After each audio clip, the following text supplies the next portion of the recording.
Hello and welcome to episode 16 of the Immigration Podcast. Today we're going to bore you with this PowerPoint presentation, but it's very important information. It is about the ending of TPS for various countries that currently are served by TPS. It's just me tonight, so we're going to try this to see how it works. In the news, you've seen a lot about Haiti and TPS recently. Haiti is the most recent country to have to deal with the ending of TPS. That issue is currently in the courts. We can expect some sort of ruling on that in the very near future. Currently, TPS is still in place for people from Haiti, but that does not mean you should rely on TPS being there forever. So let's talk about what happens if TPS does end.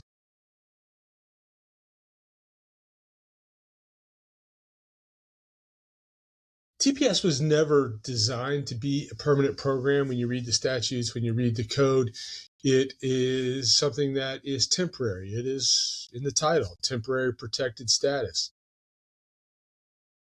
It also does not ever confer a permanent status to any of the individuals that have received TPS. But a lot of people didn't understand that. A lot of people don't understand that it is temporary, and the government, which gave it to you, can take it away. And because of that, a lot of people along the way, while they've had TPS, have lost the opportunity to apply for other types of more permanent status. And an important consideration about TPS is that it never actually cured or changed any of the other immigration issues your case might have had. So if you have an old deportation order, it's still there. If you have an illegal entry, it's still there. So when TPS ends, your work authorization will end, regardless of whatever date it sets forth in your work authorization card. It ends when the TPS ends. And you revert to whatever category or immigration issues you had before you were granted TPS. So what kind of things do you need to think about if you're getting prepared for TPS ending? In the current climate, as you've seen, a lot of people are getting detained. So you want to make sure that you've got some things in place for these situations, that you've got child custody arrangements in place. Who's going to pick up your kids from school if suddenly you're in ICE detention? Who's going to take care of them? Do you have guardianships in place? If you're taking care of an elderly parent, is there something in place for that? Making sure you have power of attorney assigned to somebody for any medical issues you or your family members might need. For banking issues, if you do get deported, what about your assets that are in the United States?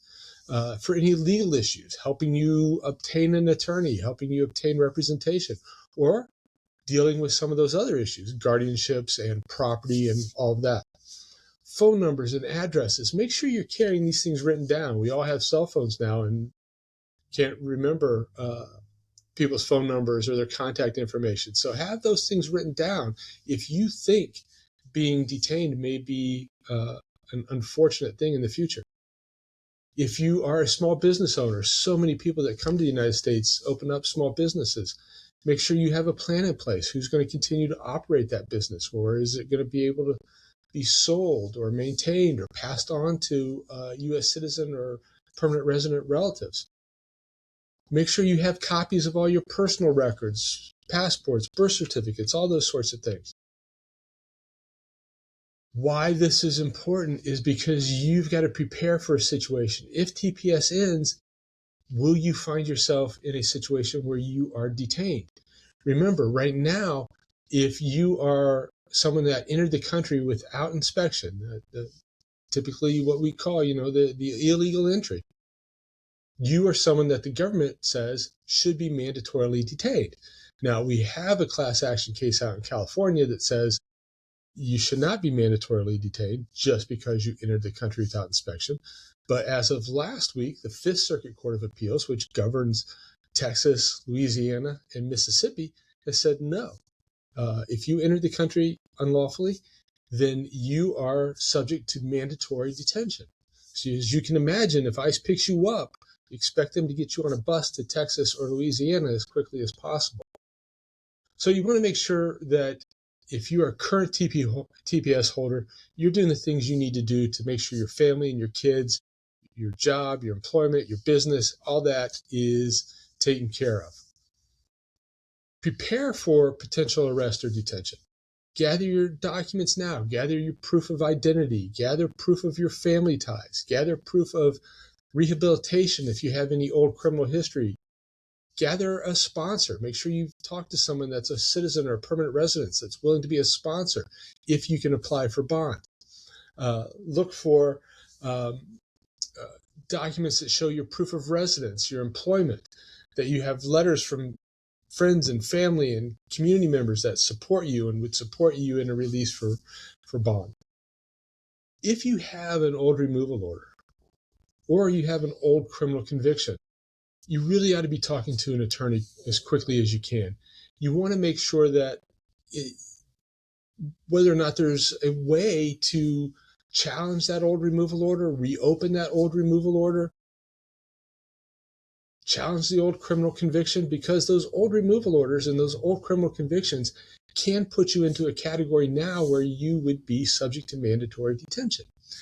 Even if you have those criminal convictions and even if you have old removal orders, you may still qualify for what's called a reasonable fear interview. This means that you have a fear of being harmed if returned to your country. And that's something that you would ask for in a detained context. You also may have some options to stay in the United States. There's a variety of things, and we'll talk about them later on, but those are all things that you're going to want to sit down with your attorney and review to see if any of those apply to you. For people that are interested in TPS ending and are trying to support people who've come to this country, you want to be very cautious about how you do that. You've seen a lot of the protests and a lot of things on the news. You can observe, but you don't want to put yourself in a position where you are considered to be obstructing. That's how you get arrested and things don't go so well. You can video, you can record the names and contact information of people who are around. One thing I always add is record audio as much as video. Make sure that you are hearing what's going on, because with all the noise and all the things that go on, a lot of times the verbal exchange between people who are being detained and agents can be just as important as the visual aspects. You should have phone trees set up so that if you are detained, your family knows who to call, and people who know you know who to call to get ready to try to seek bond, try to seek release, try to determine whether or not you have some sort of immigration benefit or an opportunity to get out of detention if you can. Let's understand the types of entries that you might have into the U.S. and what kind of risks these different types of entries may have if TPS ends. If you were inspected or admitted, you came on a visa of any type and you just overstayed, there's generally very low risk that you're going to be detained or detained for a long period of time and not have a bond hearing. If you entered without inspection, I almost think the moderate doesn't apply anymore. I think you're going to see a very high risk of being detained. Like we said, litigation is ongoing, but right now, the Fifth Circuit has come out and said that no, mandatory detention does apply to individuals in this circumstance. The immigration courts, the judges, have been instructed to not apply the California class action case. So you're going to be in a situation where you're going to be facing detention and you're going to have to fight for the ability to seek a bond. If you were someone that was paroled into the United States, either paroled for TPS purposes or paroled for some other type of purpose, there's a fairly low risk that you're going to face detention moving forward, but it's not zero. And if it's been more than 2 years, much more likely that you will not be detained. But if you entered on any type of parole in the last 2 years, there's a real likelihood that you may be detained and face what the government calls expedited removal. anyone that's subject to expedited removal, there's not only a high risk that you might be detained, there's also a very high risk that the government may impose upon you what's called asylum cooperative agreements. And that is a list of countries, Ecuador, Honduras, Guatemala, Paraguay, a few others, that the government can say, no, you need to go there and apply for asylum first. And if they turn you down, well, then you can come back maybe and apply for asylum here. That's not going to be easy, and that's not going to be good. Third-party country rules, any individuals that traveled through countries on their way to the United States, they may be subject to removal and detention because you have to show that you applied for or were unable to have asylum in those countries. Immigration bond determines whether or not you can be temporarily released. And that depends on things that the judge considers, whether you are a flight risk or whether you are a threat to public safety. In the current administration, things like entering without inspection, things like being in the United States for a long period of time without applying for some type of relief, those can be considered flight risk and threats to public safety. It's not the way it used to be considered. If you are subject to mandatory detention, either because of unlawful entry or because of a criminal conviction, you're not eligible for bond. You may, however, be able to seek review of any DHS custody determination. There are guidelines for 90 and 180 days. There's no set in stone number anymore that you have to serve a certain period of time before you're eligible to seek custody review from DHS, or when you can go into federal court to look for habeas relief there.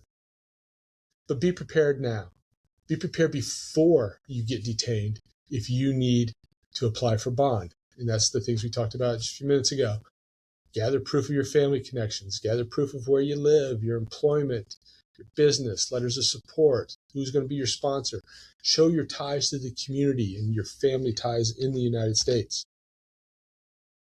Now, if you do get detained, you want to know your rights.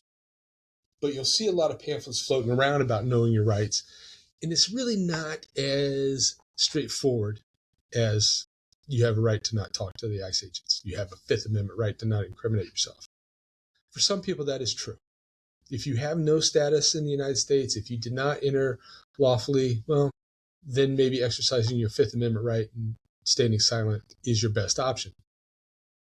But it's not going to be the same for everyone. Everyone has constitutional rights. You have the right to exercise that Fifth Amendment privilege. You have the right to exercise due process and all those things. But when you talk about your right to remain silent, it is dependent on specific things. If you are here in the United States in a valid immigration status, pending asylee, or you're a permanent resident, or anything like that, you have an obligation to carry your identification documents and to provide that information to an immigration official when you are requested to do so. Here in the state of Ohio, where I'm at, we also have a law that local law enforcement may ask you your name and your date of birth and your address. Now, you don't have to show ID, but if an officer asks for those things, you do have to provide that information.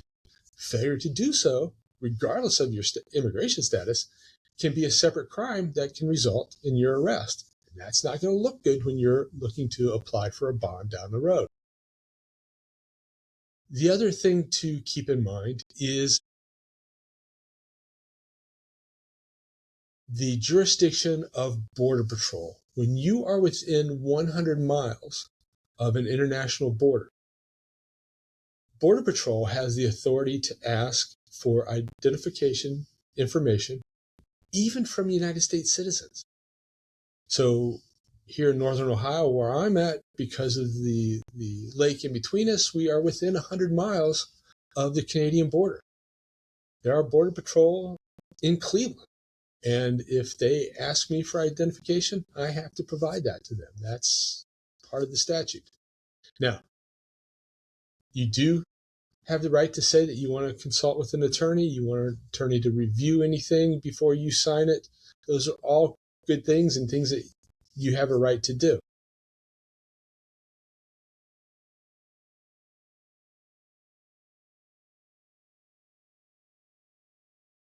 If you are detained, and if TPS ends, then even if you're not detained and TPS ends, you need to start looking for what other options you may have available to you.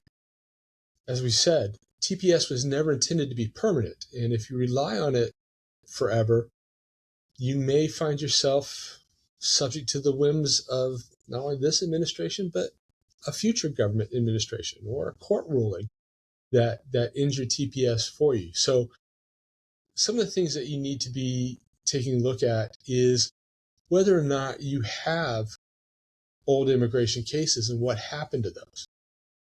If you had old immigration cases, was it dismissed? Is it just on an administrative closure? Because then it can be brought back by the government. Depending on how long you've been here, you may have other issues, other forms of relief that could be provided to you. Some of the common forms of relief that many people think about in the immigration context is asylum. Do you have a fear of persecution in your home country?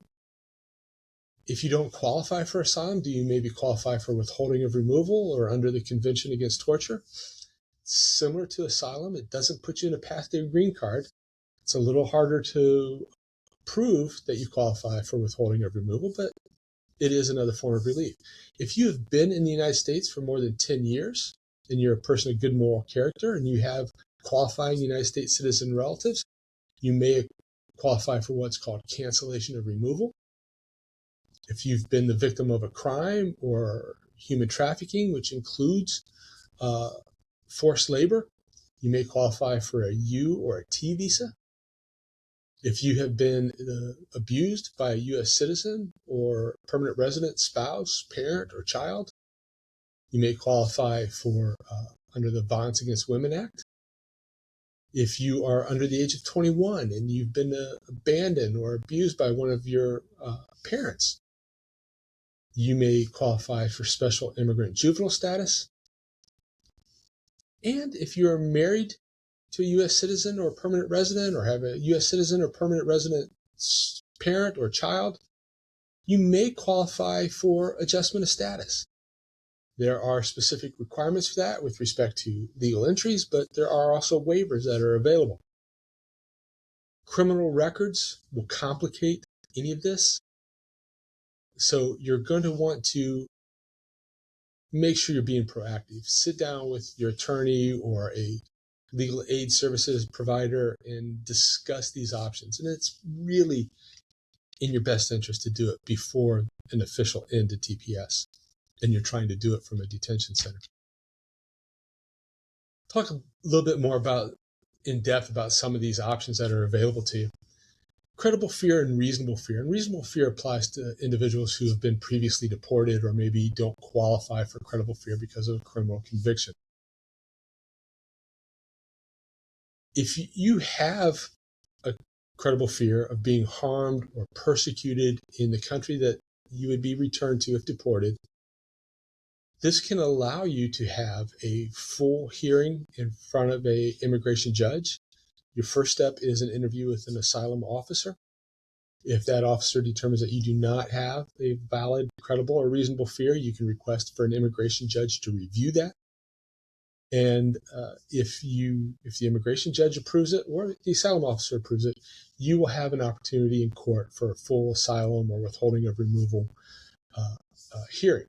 Now, just because your TPS ends and you may be detained doesn't automatically give you these protections. These are protections that you have to specifically ask for, and you have to specifically articulate that fear that you have of being returned. If you are from Haiti, and because Haitian TPS has been in the news most recently, there are specific asylum and reasonable fear challenges that Haiti experiences that a lot of other places do not.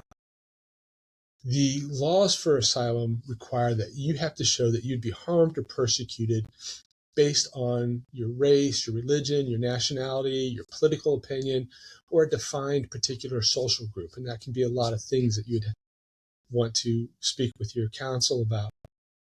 You also have to demonstrate that this is something that either the government is complicit in or that the government is unable or unwilling to help you protect yourself. Where this comes into play in Haiti is the courts have been pretty unanimous of saying that generalized violence and generalized crime, overall bad country conditions, are not enough to qualify for asylum or any of these types of things. And the reason, who knows what the reason is, but the reasoning that the courts applied to it is that because if these conditions are equally bad for everyone, then you individually cannot show that you are being targeted for one of these protected grounds. Also keep in mind that for asylum relief, there is a 1-year filing rule that you have to file for asylum within 1 year of entering the United States. However, changed circumstances, if there's something new has happened in your country or there's been a new threat to you personally, those can restart that clock. You don't necessarily get a full year, but it can be an exception if you're filing outside of that 1 year period. And this one, long-term residence, 42B relief, this is cancellation or removal. I talked about it briefly before, but this, you have to have been present in the United States for 10 years. You have to have a qualifying U.S. relative. It's a spouse, a parent, a child. There is a very high standard for obtaining this type of relief. You have to show that it would be an exceptional and extremely unusual hardship to your qualifying U.S. spouse, parent, or child. But if your TPS is ending, and if you find yourself in immigration court facing deportation, and this may be a path that you want to take a look at. So, some resources to protect yourself and to be involved in trying to structure what your defense is going to be if TPS ends. I suggest go back, take a look at episode 9 of our podcast. Myself and one of my partners here at our firm did a lengthy podcast on trusts and powers of attorney and documents needed for childcare, businesses, all those sorts of things. Also, our blog at removal-defense.com. Are you financially prepared if ICE comes to your door? An article that goes over some of those same things that Michael and I talked about. As always, if you have any questions, feel free to call or email us. The most important thing, make sure you are prepared if TPS ends. And be prepared before it ends. Thanks. We'll see you on the next episode.